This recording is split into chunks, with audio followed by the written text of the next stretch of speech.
All right, girls, last class we were talking about Erickson's theory on adulthood, that all adults essentially face two different crises to develop self-worth and integrity. And that would be to form meaningful relationships with others. And remember, in adolescence, they have to go through that identity crisis in order to find out who themselves are before they are able to form true, meaningful relationships with others. And then also, Erickson said that adults need to be productive.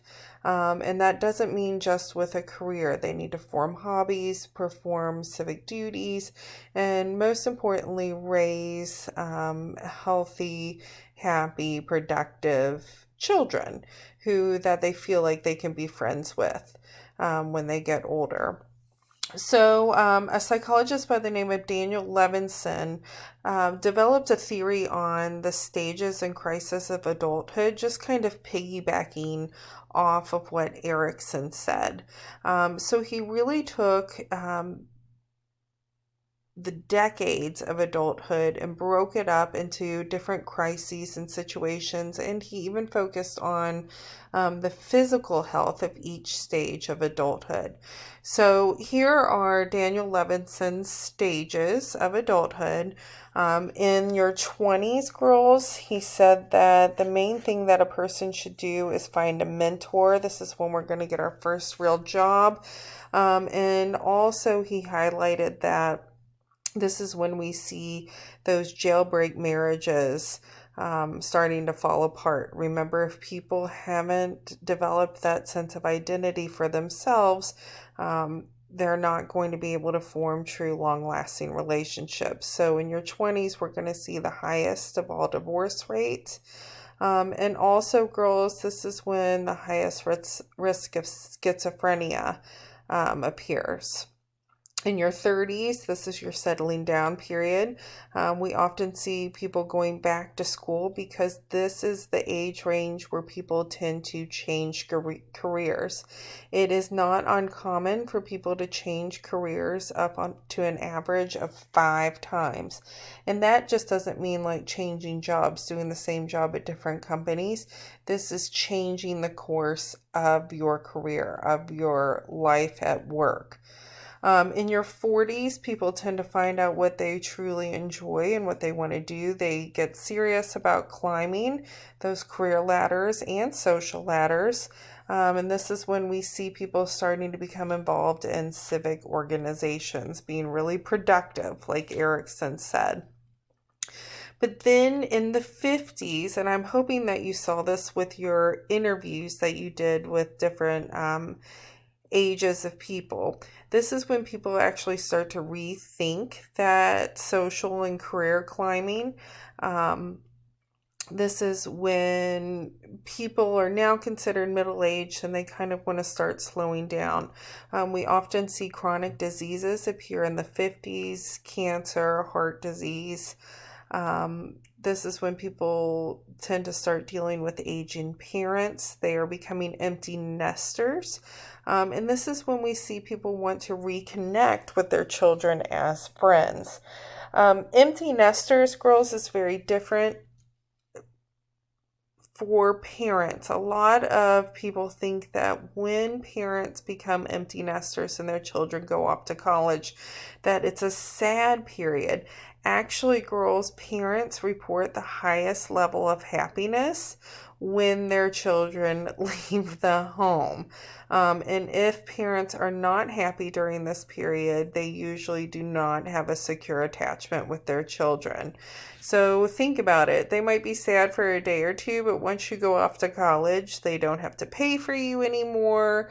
Like just handing you cash every now and then. They don't have to wait for you to get up. Get home. If you're home late, they don't have to get you up for school. They can go on dates with their spouse.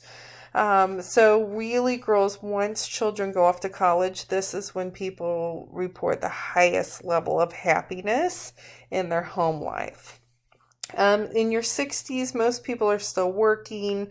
This is when we see people starting to downsize, not just with physical things like homes, but they want a really good work-life balance. So people tend to drop the hours that they work.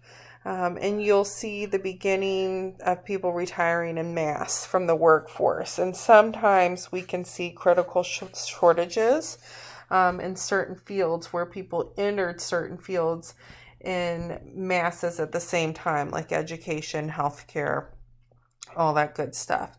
70s girls are still considered to be pretty like young old. Most are still very active, and it's really not until the 80s where you see that deterioration of the body and physical health escalating.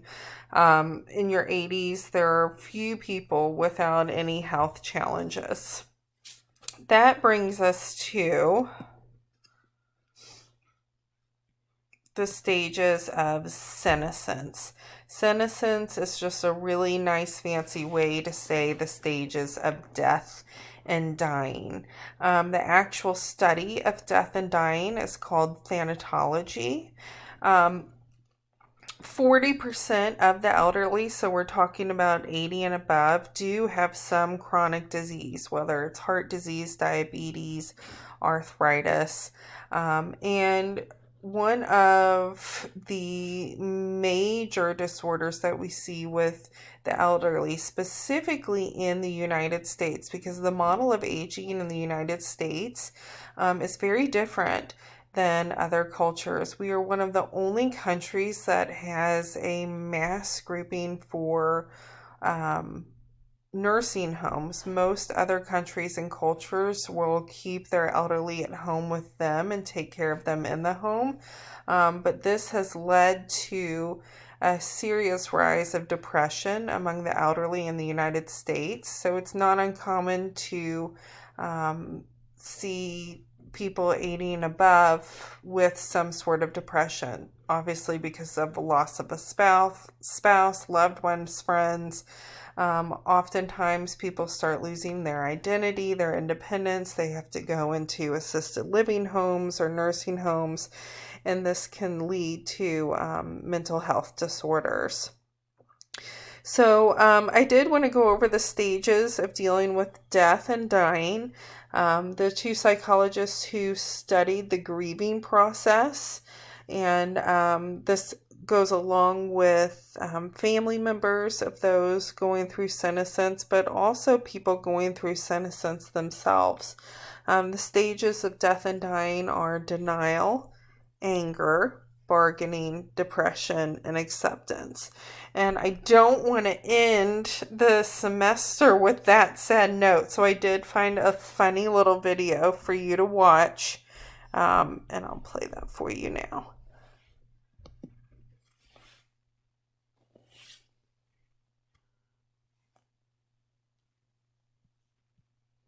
Maybe I won't.